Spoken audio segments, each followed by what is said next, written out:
Onde é que vamos parar? O desabafo mais frequente entre os habitantes do Rio de Janeiro nos dias que correm é uma pergunta sem resposta.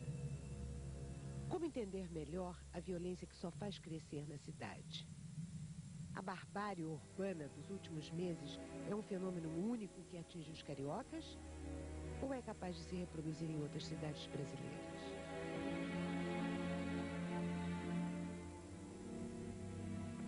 O sociólogo Michel Missi, professor do programa de pós-graduação do Instituto de Filosofia e Ciências Sociais da UFRJ, é um dos intelectuais brasileiros debruçados sobre essas questões. Coordenador do Núcleo de Estudos da Cidadania, Conflito e Violência da Universidade, Missi nos recebeu um ano depois de sua primeira entrevista ao Milênio para avaliar os mecanismos que tendem a tornar cada vez mais difícil a vida nos grandes centros urbanos do país. Professor, há mais ou menos um ano, nós conversamos aqui no Milênio sobre aquilo que o senhor chama de acumulação social da violência nas grandes cidades brasileiras, em especial no Rio de Janeiro. Uma violência que tem uma história, que não vem de ontem, que remonta a várias décadas e que tem diferentes implicações. Se a gente pudesse medir essa acumulação ao longo desse ano que passou, o quanto ela cresceu em intensidade e em velocidade? Veja, eu usei o Rio como modelo para pensar essa acumulação social da violência. A ideia é que o que ocorreu no Rio, o que ocorre no Rio, com graus pequenos de diferença, de adaptação, estariam ocorrendo, se processando em outras capitais brasileiras. Então, um primeiro dado importante é que a violência que começou no Rio, que ganhou maior visibilidade no Rio, já no início dos anos 80, hoje ganha visibilidade em muitas capitais brasileiras. Sobretudo em São Paulo. Não apenas em São Paulo, mas na Grande Vitória, em Recife e em outras capitais brasileiras. Esse é o primeiro dado. O segundo dado... Ou seja, são problemas absolutamente há uma semelhantes. expansão. Há uma expansão. Quer dizer, você, na verdade, o que antes poderia estar contido apenas no eixo Rio-São Paulo, hoje ganha visibilidade em todo o país. Por outro lado, é difícil medirmos, num período de um ano, os indicadores dessa acumulação. Em primeiro lugar, porque nós temos poucas estatísticas a nível nacional, né? O Brasil, por incrível que pareça, não tem estatísticas criminais em todos os seus municípios. Na verdade, na maioria dos municípios brasileiros, nós não sabemos quantas pessoas são assassinadas. Nós sabemos a taxa de inflação em qualquer estado brasileiro, mas nós não sabemos o número de assassinatos nos estados brasileiros. Por que não? Porque durante muito tempo não se deu importância a isso. Nós não temos um sistema de informação estatística e de informação, de um modo geral, capaz de permitir uma avaliação da área de segurança no Brasil. A própria polícia não tem condições de avaliar o seu funcionamento, porque ela não sabe, ela não tem elementos, não tem dados suficientes que lhe permita essa avaliação. Mas a gente pode dizer que houve efetivamente um recrudescimento da violência ao longo desse ano? Isso é uma coisa sensível? Em várias cidades, sim. No Rio de Janeiro, o modo como a violência vem se manifestando, vem se tornando visível, não é? O assassinato de juízes, o caso do Espírito Santo. Quer dizer, há vários emblemas, vários símbolos que têm enorme repercussão e que efetivamente chamam a atenção e provocam efeitos sobre as pessoas. A sensação de insegurança aumenta. Há, de fato, um sentimento generalizado na cidade do Rio de Janeiro, sem dúvida, provavelmente São Paulo também, de que o crime organizado, de certa forma, está tendo uma tentativa de tomar as ruas da cidade. Você não concorda com isso? Não concordo, Elizabeth. Eu acho que o tráfico está fazendo uma ação pontual, entendeu? Uma reação pontual, que não é inovadora, porque eles queimam ônibus há décadas, sempre localmente, fechavam comércio há décadas, localmente. A novidade é que eles passaram a fazer isso fora das suas áreas, passaram a fazer dentro de um comando articulado. Dentro de um comando mais articulado, né, e espalhado pela cidade, simultâneo. Né. Agora, veja bem, são ações de surpresa. Em qualquer parte do mundo, ações de surpresa se realizam. Eu acho que o melhor exemplo é o grafite. Uma cidade toda grafitada é uma cidade que efetivamente é vulnerável a ações desse tipo. Porque se você pode grafitar com tanta tranquilidade, você pode passar de carro e jogar uma granada também com muita tranquilidade. Não é possível em lugar nenhum do mundo você pode ter polícia em todas as ruas, em todas as esquinas, em todas as praças. De forma que a ação de surpresa, que é utilizada, por exemplo, nas ações terroristas, né, é uma ação que tem pontualmente alguma eficácia. É muito difícil de ser prevista. Né? Nesse sentido, o medo da população, a insegurança da população, que nem sempre corresponde à realidade, é bom que se diga, é um auxiliar dessas ações, porque a insegurança da população faz com que a população, muitas vezes, e isso é compreensível, haja com muito mais precaução do que seria necessário. Mas você acha, por exemplo, que o temor de sair de casa e não poder voltar é um temor exagerado da população carioca? Eu acho que sim, Se nós nos basearmos nas pesquisas de vitimização e nos dados das estatísticas, dos registros policiais, mesmo considerando a subestimação dos registros, não é? Nós podemos dizer que é alto o volume de pessoas assaltadas no Rio, é muito alto, não é? Mas esse volume não justifica um temor tão elevado. Então, se nós dissermos, por exemplo, que 7% da população do Rio é vítima de furto ou roubo durante um ano, tá? É mais ou menos isso o resultado de uma pesquisa de vitimização hoje no Rio. Isso representa um número alto, mas representa 93% da população, durante um ano, não é vitimada. Eu não estou de modo algum subestimando o alto índice de roubos na cidade. Eu estou apenas dizendo que há uma diferença. 7% representa o quê em relação a outros países com cidades igualmente violentas? É um número alto, é um número elevado. Muito provavelmente só comparável a algumas grandes cidades do terceiro mundo. Joanesburgo, Lagos. Eu não estou subestimando o alto índice, mas é preciso que nós equilibremos a compreensão do alto índice com o altíssimo índice de insegurança, que não representa o alto índice, é muito maior do que ele, e que acaba efetivamente modificando a sociabilidade na cidade, a convivencialidade na cidade e fazendo com que as pessoas, não é, modifiquem hábitos e, ao modificarem hábitos, contraiam a circulação e, ao contraírem a circulação na cidade, facilitam o trabalho dos próprios bandidos. Quer dizer, você acaba profetizando o que efetivamente vai acontecer. Pode-se dizer também, ainda ao longo desse ano, que dentro das penitenciárias houve um avanço nas tentativas de unificação dos comandos? Eu penso, por exemplo, nas ligações notórias de Fernandinho Beiramar com o PCC paulista, por exemplo. Mas o PCC também sofreu um revés muito sério há alguns meses, né? Então ele também precisa se rearticular.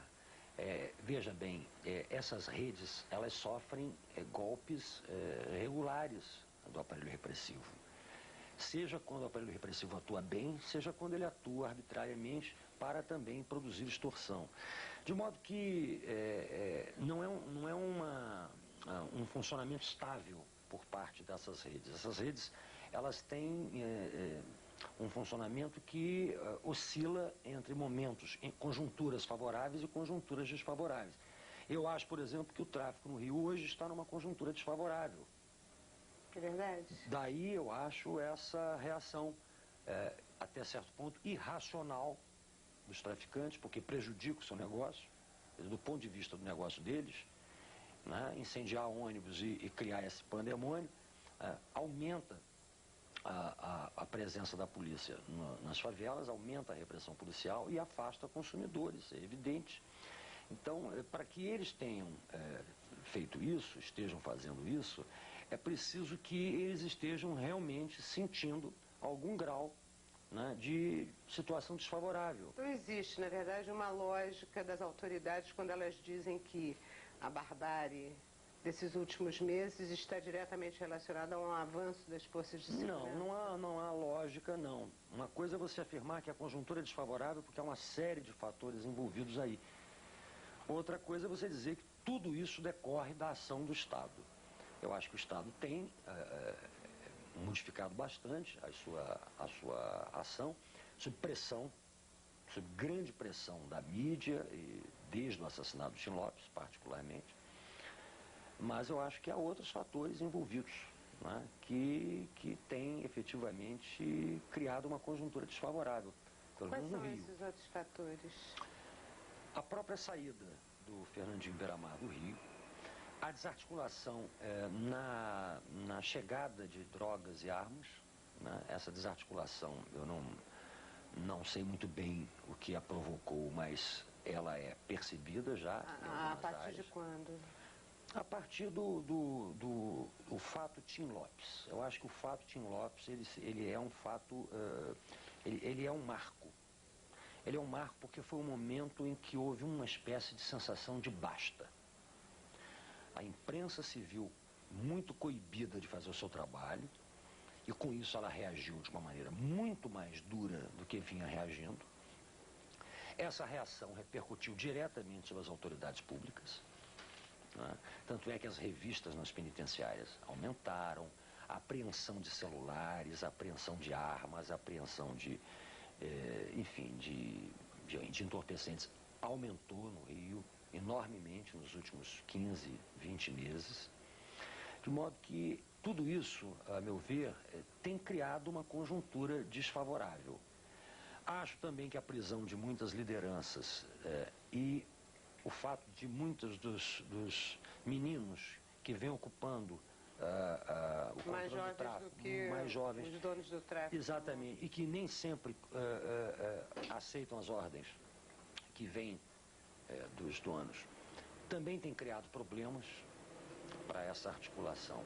Mas os problemas estruturais da polícia não foram resolvidos, de modo que mesmo com a melhor das intenções, ela ainda continua a sofrer, né, dos problemas que afligem a instituição policial já há décadas.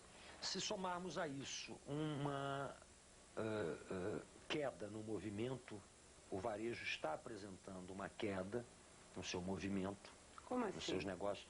É percebido já em várias áreas uma queda, né, no movimento de negócios, Sim, no varejo do tráfico no Rio. Por que essa queda? Essa queda não é só a repressão à droga que está acontecendo? Não. Ela tem outras razões? Tem outras razões. Há problemas de articulação entre donos e gerentes, a infantilização, o aumento da violência afugenta muita freguesia em muitas áreas, não é? Aumentou o número de aviões, são os entregadores a domicílio. A classe média não sobe mais o morro, ela tem intermediários. Desde quando? Isso já vem já de algum tempo, né? Vem se aprofundando. Então, enfim, um conjunto de fatores, né, tem levado a uma queda no movimento. Afinal, próximo do Carnaval, você fazer a baderna que os traficantes fizeram no Rio de Janeiro, na semana do Carnaval, que é quando o movimento é maior, é contraproducente, do ponto de vista dos negócios deles, né? O Carnaval é o período em que se vende mais droga. Você cria um ambiente de insegurança na cidade, aumenta o policiamento, e isso evidentemente diminui, não é, a arrecadação nas bocas de fumo. De modo que, a meu ver, há uma irracionalidade nessa baderna se nós pensarmos do ponto de vista dos negócios do tráfico. Sim. Para que eles tenham tomado essa decisão, resolvido fazer isso, é porque, por um lado, o movimento já estava baixo. Por outro lado, eles já estavam, de algum modo, precisando reagir precisando apresentar algum sinal de reação, de demonstração de força, quem sabe, para sinalizar, né, a necessidade de uma retomada do seu poder. Caindo o movimento, diminuindo a taxa de lucro, você tem menos controle sobre a meninada, né, que hoje, em muitas áreas, é quem está levando o tráfico para frente. São adolescentes de 16, 17, 18 anos que estão ocupando gerências, coisas que nunca fizeram antes. Você, de certa forma, pinta aqui para nós um quadro de uma situação que está em franca mudança. Como é que você vê isso? É uma mudança conjuntural. É uma conjuntura. Não, os fatores estruturais continuam intactos. Tanto os problemas do sistema da administração da justiça, quanto os problemas sociais, os grupos de risco, de jovens vulneráveis ao tráfico. Enfim, os fatores, os múltiplos fatores que estão presentes na acumulação social da violência continuam intactos. O que você tem são alterações superficiais, são de conjuntura, decorrentes de mexidas, decorrentes de alterações que se processam em função de aumento de demandas de segurança num estado, migração de um crime para outro em outro estado, entendeu? São situações conjunturais que modificam durante um certo tempo o estado da coisa.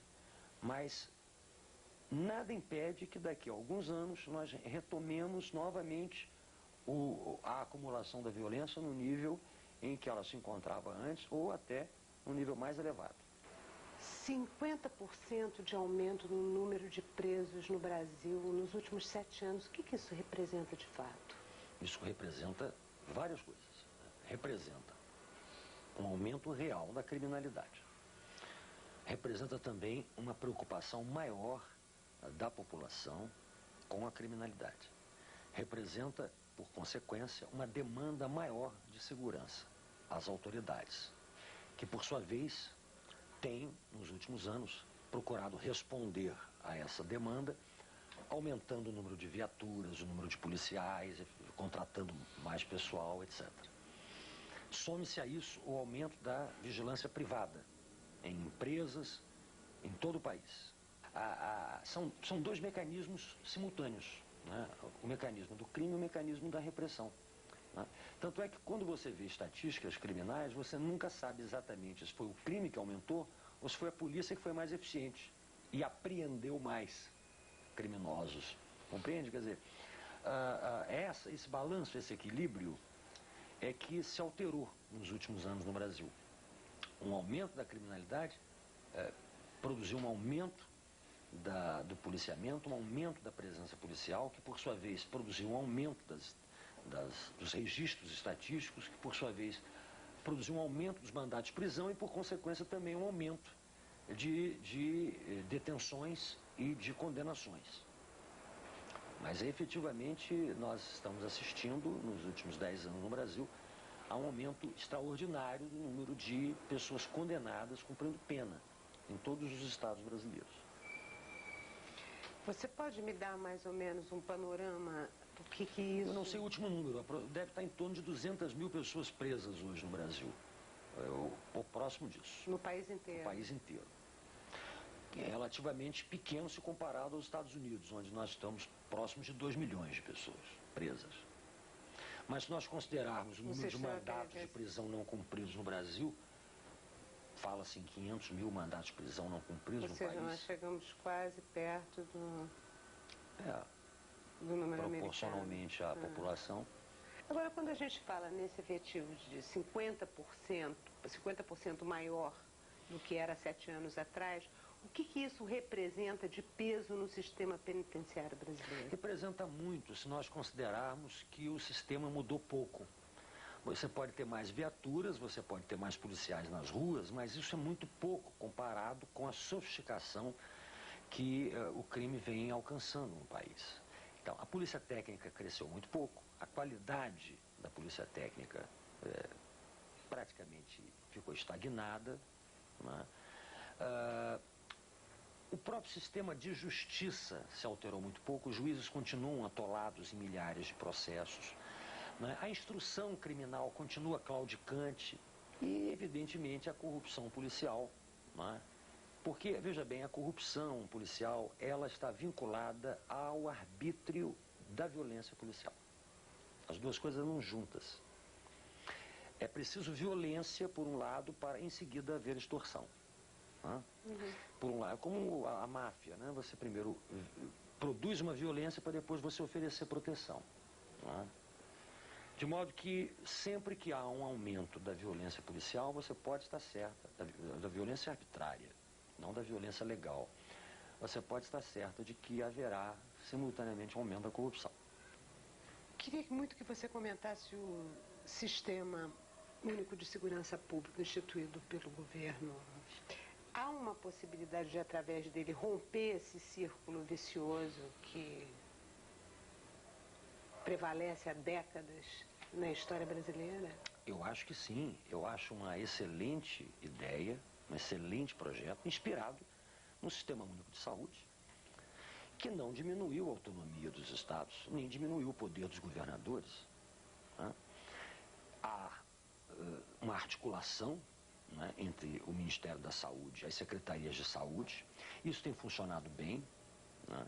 E eu acho que a ideia é um pouco essa, de uma articulação entre a Secretaria Nacional de Segurança Pública, o Ministério da Justiça e as secretarias estaduais, não é? As polícias estaduais, entre si e em cada estado. De modo que se possa ter, até o nível da própria Guarda Municipal, né, um sistema, uma correia de transmissão, né, capaz de regular o que é mais grave, encaminhar para a Polícia Federal, crime organizado, interestadual, por exemplo, e o que é menos grave, deixar na alçada municipal, ou mesmo na alçada estadual. Quer dizer, é essa articulação que falta. Né? E para isso, evidentemente, há que se valorizar a Polícia Federal. Né? Tem que se aumentar o seu efetivo de modo extraordinário. Há que se criar uma guarda costeira. É impossível um país com litoral brasileiro não ter uma guarda costeira, isso é um absurdo. Né? É preciso um maior controle nas aduanas. Né? É necessário um maior controle, né? E o Brasil tem condições para isso, através do CIVAM e de outros sistemas informatizados de controle do tráfego aéreo, principalmente na Amazônia, mas também de aeroportos clandestinos. Existem aeroportos clandestinos no estado do Rio. Por que não vão existir em outros estados brasileiros? Quer dizer, seria fundamentalmente articular as várias instituições policiais entre si, não é? E, ao mesmo tempo, introduzir mudanças necessárias. Por exemplo, né, acabar com o inquérito policial tal como ele existe hoje, porque ele é uma peça parajurídica, por assim dizer, né, quando ele poderia ser apenas uma peça de investigação. Aumentar a presença do Ministério Público e a articulação do Ministério Público com o trabalho da polícia. Né. Quebrar a caixa preta do Poder Judiciário, com maior controle. Existe uma caixa preta? Ah, sem dúvida nenhuma. Sem dúvida nenhuma. Há uma caixa preta, é o poder que nós menos conhecemos. Nós conhecemos bem como funciona o Poder Executivo, somos capazes de detectar com razoável clareza as áreas problemáticas no Poder Executivo. O mesmo nós conseguimos em relação ao Poder Legislativo. Quanto ao Poder Judiciário, nós apreendemos os problemas pelos seus efeitos. A lentidão dos processos, os problemas burocráticos.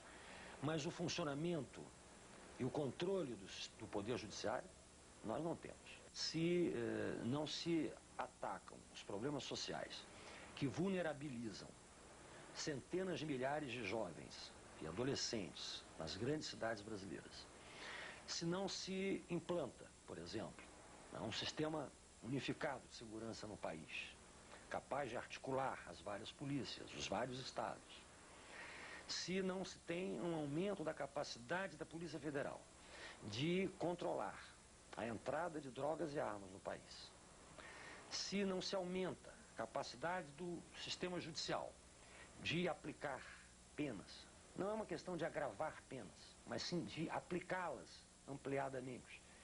Se não se consegue ampliar o volume de esclarecimento dos crimes, então os fatores estruturais continuam os mesmos e logo nós não podemos crer que haverá uma diminuição do problema. Pelo contrário, a acumulação continuará.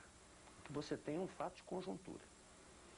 Esse fato de conjuntura pode ser importantíssimo se ele for capaz de servir de gancho para alterações estruturais, que vão se dar no médio e no longo prazo. Se isso não ocorrer, nós voltamos à estaca zero. E o problema vai continuar, do mesmo jeito. Muito obrigada. Obrigado a você, mais uma vez.